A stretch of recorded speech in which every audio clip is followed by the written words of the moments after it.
One half year of 2026. The next 4 years will be 2030. We're facing the end of advertising. Let's discuss.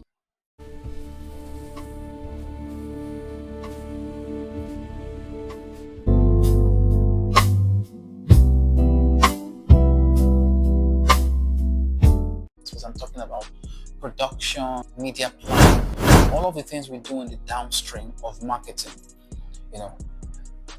In fact, it's also affecting the upstream, strategic planning, business development, understanding how to market, create new products, and try to always, ensure that you're an attractive base for your potential customers.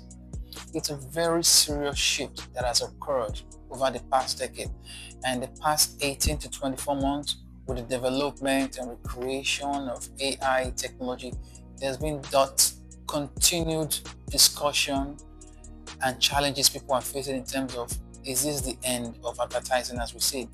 Has marketing changed forever? Are we seeing a whole type of transformation that has occurred? And there are different committees, different meetings, different suites being set up to discuss, this kind of discussions. About 3 weeks ago, I was fortunate to have been included as part of the CMOC suite mandate to discuss what the future held in terms of market leadership and the paucity of talent, in our industry. And very senior leaders. The event was curated by some of our well-respected, veterans in the marketing space, as well as business leaders who were very concerned about where marketing was going, not just in Nigeria, but the entirety of Africa, and how it affected the kind of clients we're working to. And there were very, very serious, concerns, ideas and solutions were put on the table. And some of them I very well advocated, and others, I think we still have lots of things to come to life. But generally speaking, we're in a whole new transformative space. And the key thing is, it's not just about the depth of talent, but I still think we need to come back to the core of the problem, which is, are we well suited for the business as it is today? Advertising agencies, marketing departments, even the leaders, are we well kitted?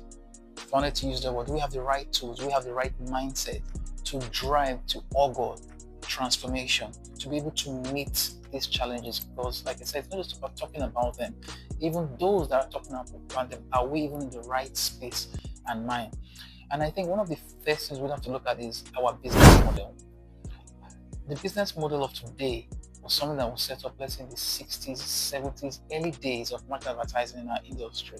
Like the typical madmen in Madison Avenue in New York, we set up departments that cater to different, arms in the opposite pole of the marketing team, whether it's those that are working on graphic designs, copywriting, or those that work on account planning and strategy, or those that work on, doing research, curating insights. So it was a modeled after the client service space as well.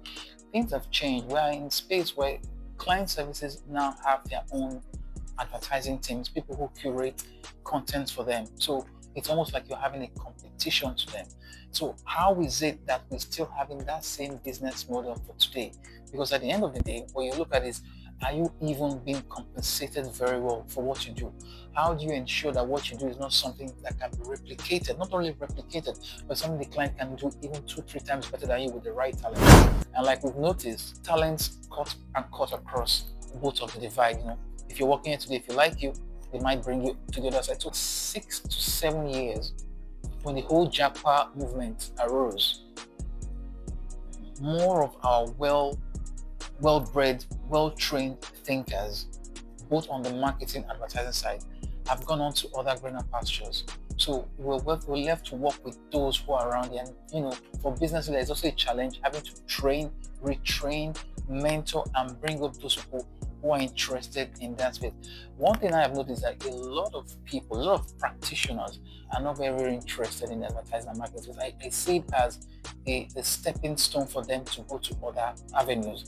If they can't get what they're really looking for, maybe they're trying to save to travel out or to further studies, it becomes the next thing for them to try. And I think marketing in itself, the entire marketing system, has a very low entry barrier. So anyone jumps into the market space without any particular kind of certification or qualification and they start talking about content marketing, they're talking about advertising, and lo and behold, who are you to even challenge what they're doing? Because there is no paradigm, there is no framework for saying this person knows better than you. Whether you spent 12 years and this person spent 6 months, it doesn't matter. They are both talking to an external public, and if that person has more drive, more followers, then what are you there? What are you there to challenge? And that's the truth.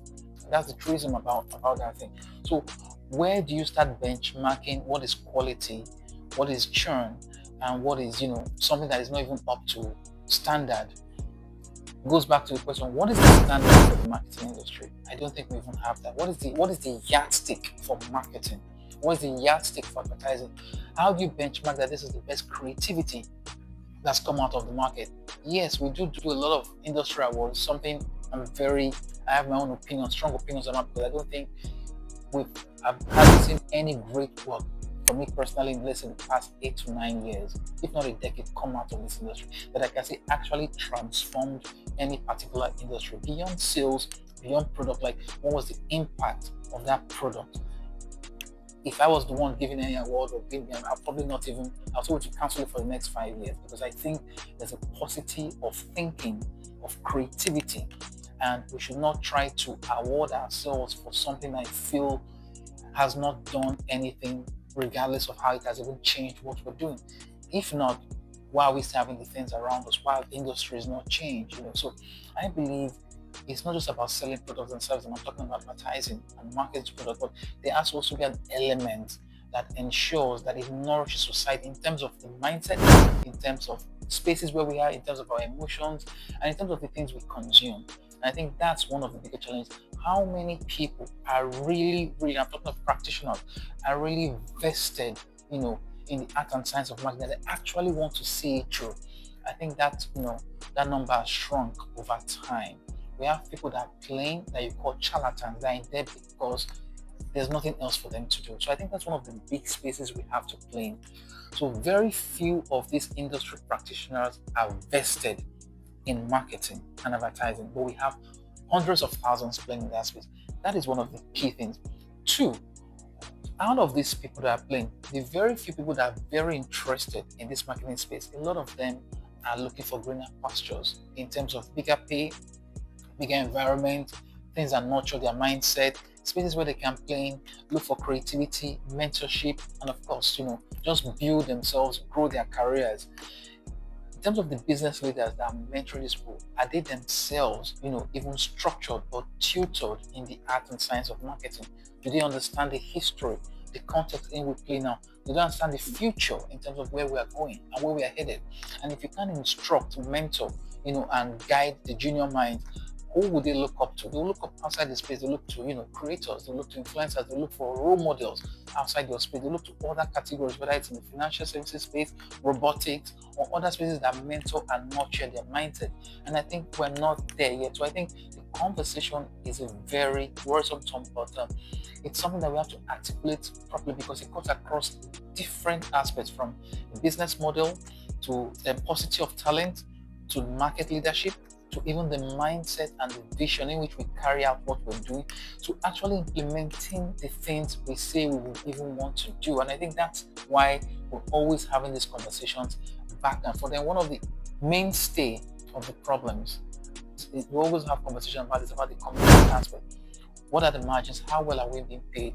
Our business model well structured for the kind of things we earn, and vice versa. Because at the end of the day, agencies don't want to lose clients, and clients also need agencies as their partners. So there's that always ongoing debate in terms of how well do we structure this partnership? How much do we work for?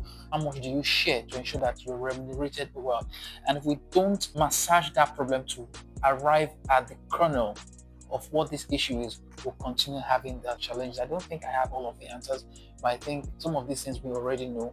We need to deep dive beyond just looking, at the symptoms of what the problem is, and actually try to answer or ask the hard questions without feeling, you're trying to, open a barrel of issues that people don't want to talk about. Because I've had conversations where, oh, Franklin, why are you bringing this matter up? These are something that are best left to, private chat rooms and boardrooms. But when those issues are affecting the young ones trying to come into the game, they need to understand what it is we are facing, what the challenges are, so we can work together to nurture.